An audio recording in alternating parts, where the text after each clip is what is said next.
In the annals of American history, there are few stories as improbable, as inspiring, and as profoundly humble as that of Alvin Cullum York. He was a red-headed, hard-drinking, fist-fighting blacksmith from the backwoods of Pall Mall, Tennessee. A young man seemingly destined for a life of obscurity in the quiet, isolated valleys of the Appalachian Mountains. But then came a war, and a moment. On October 8, 1918, in the mud and blood of the Argonne Forest in France, this deeply religious man who had initially declared himself a conscientious objector found himself in an impossible situation. With his platoon pinned down by heavy machine gun fire, Corporal Alvin York took command. In an act of breathtaking courage and almost unbelievable marksmanship. And a handful of men charged the enemy positions, killing more than 20 German soldiers and capturing an astonishing 132 others. He returned from World War I as the nation's most celebrated hero. He was awarded the Medal of Honor. He was given ticker-tape parades in New York and Washington. He was offered millions of dollars in endorsements, movie deals, and opportunities that would have made him one of the wealthiest men in America. And he turned it all down. Instead of basking in fame, he came home to tiny Pall Mall, Tennessee, married his sweetheart Gracie, and started a family. He channeled his fame not for personal gain, but into a lifelong battle to build a local school and improve his community. At home, he poured his energy into raising a large family of 8 children. He and Gracie even gave many of them names inspired by great American heroes, presidents like Andrew Jackson and Thomas Jefferson, patriots like Betsy, hoping they would live up to those high ideals. They were the children of a legend who chose to be a farmer. They grew up without wealth, but with a rich inheritance of faith, duty, and humility. Each one would have a life journey uniquely their own. This is the untold story of the children of Sergeant Alvin York.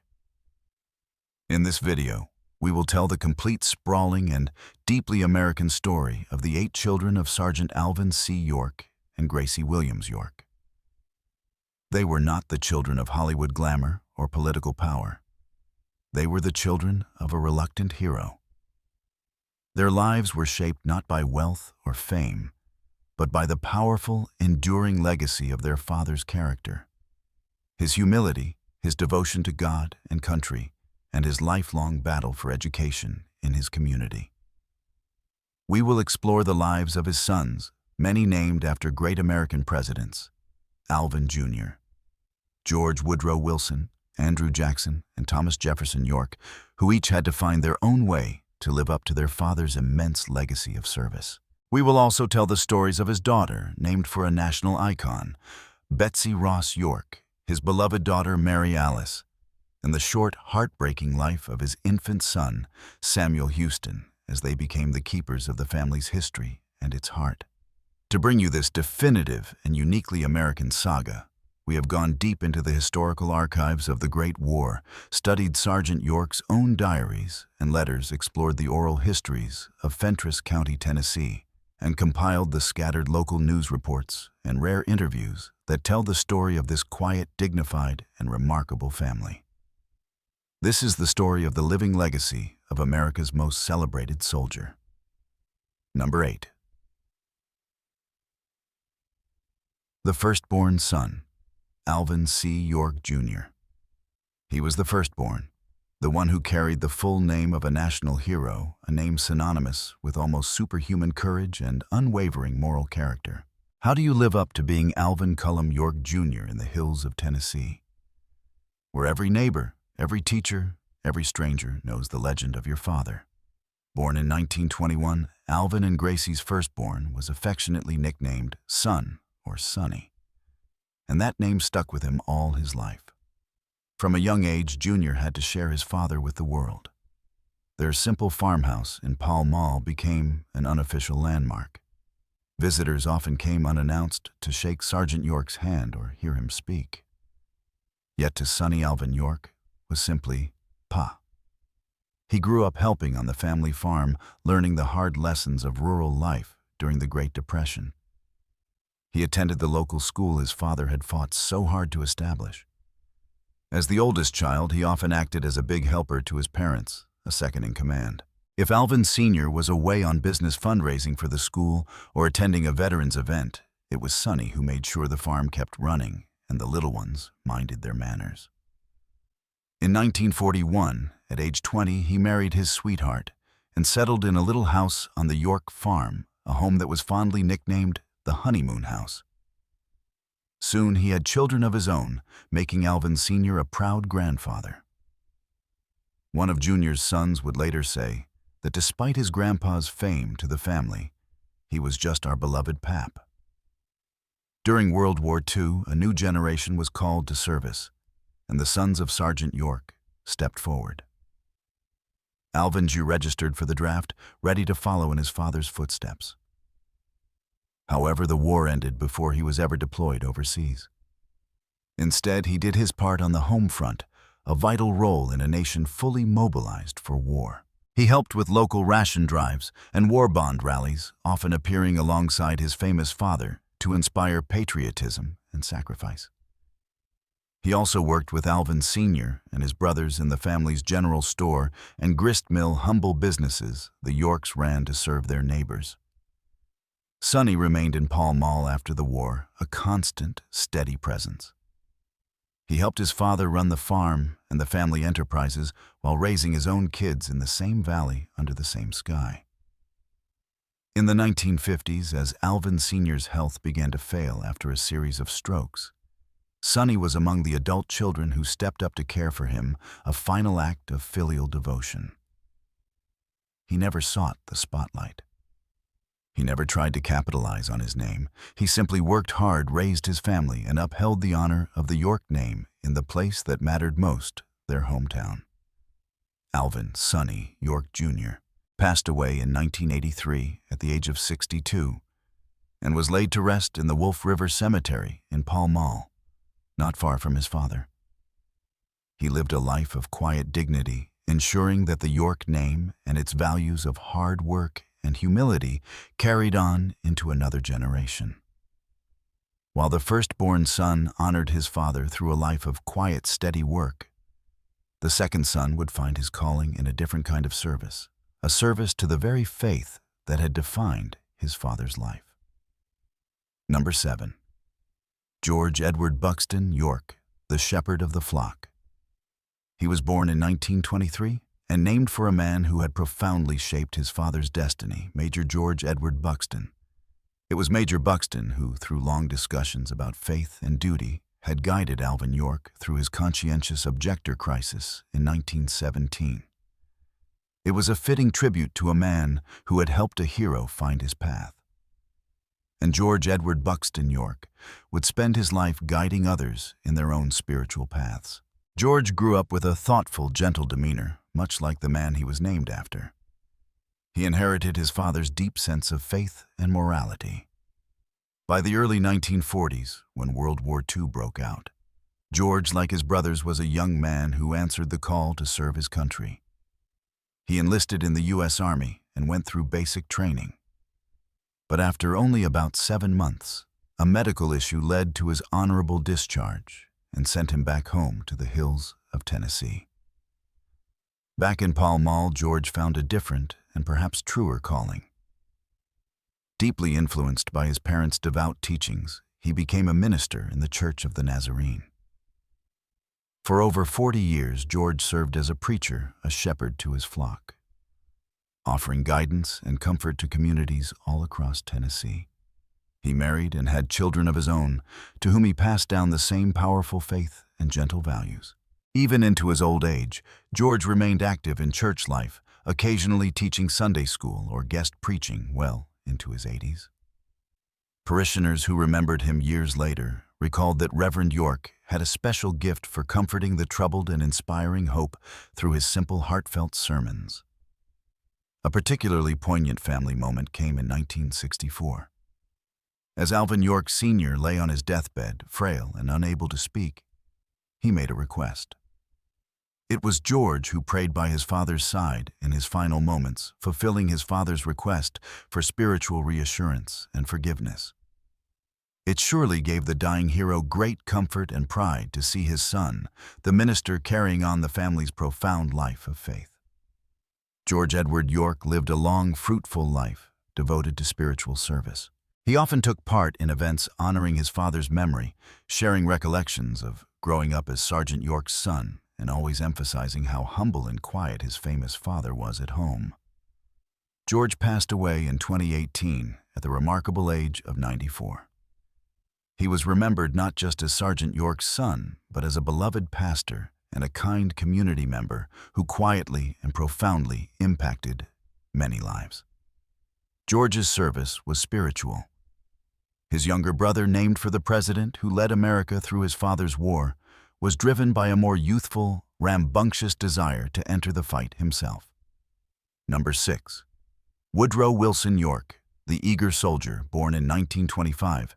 He was named for the U.S. president who had led the nation through World War I, a fitting name for the son of that war's greatest hero. Woodrow Wilson York grew up like his brothers, doing farm chores and attending a one-room country school. He was a rambunctious, strong boy who helped wrangle farm animals and plow the fields of the York homestead in the Pall Mall Valley. By his late teens, World War II was raging across Europe and the Pacific. In 1944, an 18-year-old Woodrow eagerly enlisted in the Army, keen to do his duty, just as his father had done a generation earlier. In a newspaper photo from that time, a grinning Woodrow and his cousin John, both 18 and fresh-faced in their new uniforms, are pictured. The caption quotes them, quipping that they didn't care which branch they joined so long as we get to do some shooting. It showed his youthful bravado and a powerful eagerness to fight for his country. Woodrow entered the service near the war's end, so he saw little if any combat before the victory in 1945. After returning home, he married a local girl, Opal Evans, and together they raised 2 children in Middle Tennessee. Seeking a life of his own, he eventually moved to the small community of Cullum in Maury County, Tennessee, where he settled into a quiet routine away from the public eye. Woodrow shared his love of the outdoors with his kids, taking them fishing in local creeks and teaching them to shoot, just as his father had taught him. He rarely sought attention and was content with a simple, honest living. Unlike some of his siblings, he rarely spoke about his brief time as a soldier. He preferred to focus on farming family and the simple pleasures of country life. Those who knew Woodrow say he was friendly but reserved, a man who valued his privacy and never boasted about being Sergeant York's son. He stayed close with his parents and siblings, but largely lived his life out of the limelight, only occasionally appearing at memorial events at the York home place. Woodrow Wilson York passed away in 1998 at the age of 72. In his small-town, locals remembered Woodrow not as the son of a legend, but as a humble veteran and a devoted family man who had answered his nation's call when it came. Number 5. Samuel Houston York, the heartbreaking loss. For a man who had survived the horrors of the Argonne Forest, who had faced death on the battlefield without flinching, some of his greatest heartbreaks would happen right at home in the quiet valley he loved. In March of 1928, Alvin and Gracie welcomed a baby boy they named Samuel Houston York, a nod to the famous American frontiersman and Tennessee hero Sam Houston. Little Sam brought immense joy to the household, but sadly, his life was heartbreakingly short. In October of 1929, at just 19 months old, Samuel fell ill and passed away. In those days in rural Appalachia, losing a child so young was a tragically common occurrence, but that made it no less devastating for the York family. The loss of baby Sam was a heavy, crushing blow to Alvin and Gracie. They had already known such tragedy, having lost 2 infants in 1920, shortly after their marriage. But losing little Sam, after nearly 2 years of watching him grow, of hearing his laughter in their home, was especially painful. Alvin York, the man who had faced down an army, now wept at the grave of his infant son. The Great Depression had just begun to cast its long shadow over the country, and this deep personal tragedy made those hard times even harder for the family. The local community rallied around the Yorks as they laid little Sam to rest in the family plot out at Wolf River Cemetery, not far from the farm. It was a heartbreaking reminder of life's fragility, a quiet sorrow that the hero would carry with him for the rest of his days. Number 4. Andrew Jackson York, the living connection to history. In April of 1930, less than a year after baby Sam's passing, the Yorks had another son, Andrew Jackson York. Named after America's 7th president and a fellow Tennessean, this new baby brought hope and healing back to the family. He didn't know it then, but he would grow up to become the living guide to his own father's incredible story.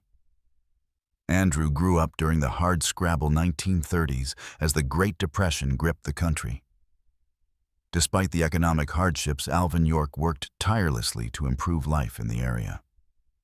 He even mortgaged the family farm to start a high school, the York Institute, so that the mountain children could get the education he never had. Young Andrew, like his siblings, did daily farm chores and attended school, all the while absorbing his father's lessons about faith, charity, and hard work. He was a red-headed, lively boy who adored his parents and learned to pray and sing hymns at their knees. Interestingly, Andrew didn't fully realize his dad was a world-famous war hero until he was about 12 years old. He later said he discovered the truth by finding and reading one of his father's diary entries about the battle in France. Up until then, Alvin Sr., in his profound humility, never spoke of it at home. Imagine Andrew's surprise to learn that the soft-spoken gentleman who led their family prayers had once single-handedly taken down an entire German machine gun nest. Even then, Andrew recalled, "Ain't no way you'd pull it out of him," when it came to asking his father to recount the horrors of war. As Andrew entered adulthood in the 1950s, he chose to stay in Pall Mall and help his aging parents. After Alvin Sr.'s debilitating stroke in 1954, Andrew was a devoted caretaker, helping his mother Gracie manage the farm and the household, while his father was largely bedridden. This profound sense of duty to family would define Andrew's life. He married a local woman, Helen Lowry, and raised a family of his own, but he remained rooted in Pall Mall, the keeper of the homestead. In the early 1970s, Andrew found his own unique and beautiful way to serve his father's legacy. He became the resident park ranger at the Sergeant Alvin C. York State Historic Park, which included his family's 2-story white farmhouse. For over 4 decades, Andrew Jackson York effectively became a tour guide to his own childhood home. Visitors from all over the world would be delighted and often stunned to find that their guide was actually Sergeant York's son. Andrew would lead them through the farmhouse, sharing personal, intimate anecdotes about growing up with a famous father. He had a natural knack for storytelling and a friendly twinkle in his eye that made everyone feel welcome. In time, he himself became part of the attraction. Many visitors would ask specifically for Andrew to lead their tour. Naturally curious tourists often asked Andrew if he could shoot as well as his dad. With a grin, he'd famously reply, "I can shoot as good as anybody, but I can't hit as good." That self-deprecating joke always got a laugh and showed Andrew's humble personality. Through Andrew's guided tours, countless people got to experience a living connection to American history. Andrew officially retired as a ranger in 2013 at age 83, but he couldn't stay away. He would still drop by the old homestead in his overalls and kept greeting park visitors and sharing stories well into his late 80s. He became something of a Tennessee icon himself, not for battlefield heroics, but for his warmth, his humor, and his lifelong dedication to preserving his father's true story. Andrew Jackson York passed away in September 2022 at the age of 92, a beloved local legend. Number 3. Betsy Ross York Lowry, the last witness. After 5 sons in 1933, Alvin and Gracie York finally had a daughter. They named her Betsy Ross York after the patriot who sewed the first American flag. It was a fitting name for the daughter of a great American patriot, and she would dedicate her life to stitching together the memories of her family. Baby Betsy was doted upon by her older brothers, but she also learned to be tough and spirited. Her childhood in the late 1930s and 40s was anything but ordinary. One unforgettable memory for Betsy was in 1941, when her father loaded up the family and took them to see the premiere of the Hollywood movie Sergeant York. An 8-year-old Betsy sat in a packed theater in nearby Jamestown, watching the great Gary Cooper portray her dad on the big screen. It was magical and bewildering. She later said it was that night she realized her father's story belonged to the whole nation, not just their family. As a young woman, Betsy married a local man named James Lowry and became Betsy Ross York Lowry. They built a life together in Tennessee and raised children of their own. She was a devoted wife and mother, and she also remained a loving daughter, helping to nurse her father during his long illness. In her later years, Betsy took on the role of family historian and storyteller. She gave countless interviews about her father and appeared at historical events. People loved hearing Betsy's perspective because she offered details only a daughter would know, like how her father had a beautiful singing voice or how he'd insist on offering a prayer for any needy traveler who came to their door. She always emphasized that to the family he was not Sergeant York the hero, but Papa, a gentle, God-fearing man who loved his children dearly. In 2023, Betsy celebrated her 90th birthday surrounded by family. As of today, Betsy Ross York Lowry is the last surviving child of Alvin and Gracie York. She is the last living witness to the private life of the public hero, the final precious keeper of the family's memory. Number 2. Mary Alice York Franklin, the bright smile. The sudden loss, born in 1935. She was named for her 2 grandmothers, Mary and Alice, reflecting the importance Alvin and Gracie placed on family roots. Mary Alice York Franklin was the baby girl of the family and grew up cherished by her older siblings.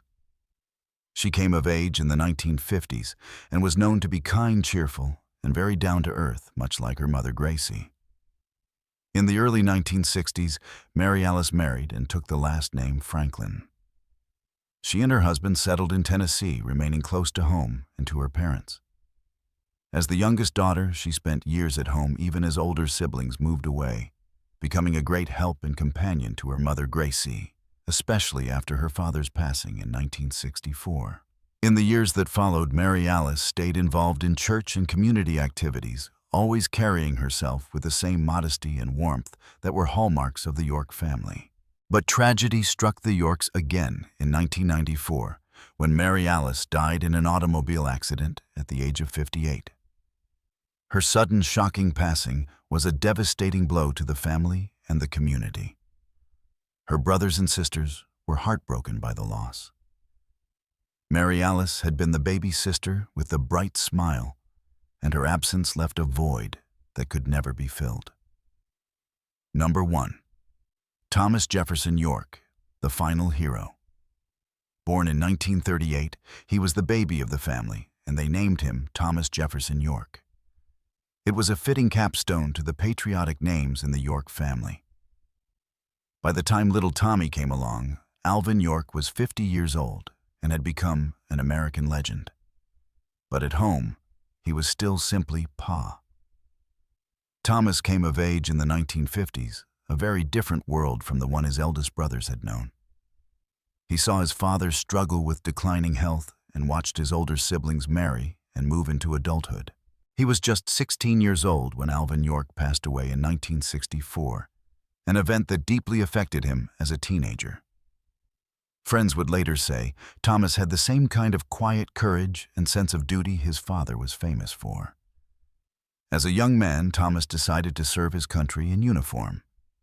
He enlisted in the U.S. Air Force, where he earned the rank of Airman 3rd Class. After completing his military service, he returned to Tennessee to continue serving in another, more intimate way. Thomas became a constable and elected local peace officer in his home of Fentress County. He took his role seriously, patrolling the country roads and responding to accidents and disputes, working to keep the peace in the same rural community where he'd grown up. On a spring day in May of 1972, Constable Thomas York was responding to a routine traffic incident on a highway near Jamestown. While investigating a car wreck, he attempted to detain an intoxicated driver. Suddenly, the suspect produced a hidden gun. A struggle ensued on the roadside. Thomas managed to fire his own weapon and wound the man. But the suspect wrestled away Thomas's service revolver and shot him in the head. Constable Thomas Jefferson York died in the line of duty on May 7, 1972. He was just 34 years old, tragically cut down while protecting his community. The community mourned him as a local hero. The York family, including his widowed mother Gracie, who was now in her 70s, was heartbroken to have outlived her youngest child. Thomas left behind a wife and 4 young children. He was buried in the York family plot at Wolf River Cemetery, not far from his father's grave. The youngest son, named for a founding father, had died a hero in his own right, not on a foreign battlefield, but on the quiet roads of his hometown. Together, the lives of the 8 York children paint a remarkable and uniquely American picture of a different kind of legacy, not one of wealth, glamour, or fame, but one of quiet duty, unshakable faith, and dedicated service to family and country. They are the children of a hero who chose to be a good man, and their lives are a testament to that choice. This theme of a great American soldier and the complex legacy his family had to navigate is one we have explored before on this channel. In a previous video, we examined the brilliant and controversial life of General Robert E. Lee, whose choices during the Civil War forever shaped the nation and his own family's destiny. We explored the man behind the uniform and the difficult and often debated path he walked. You can watch that essential story by clicking the link right here. And his 7 children had to navigate their own complex legacy in a defeated and transformed South. We are currently developing a deep dive Robert E. Lee's 7 children, the untold story. To explore that incredible and important chapter of American history, be sure to subscribe and hit that notification bell. You won't want to miss it.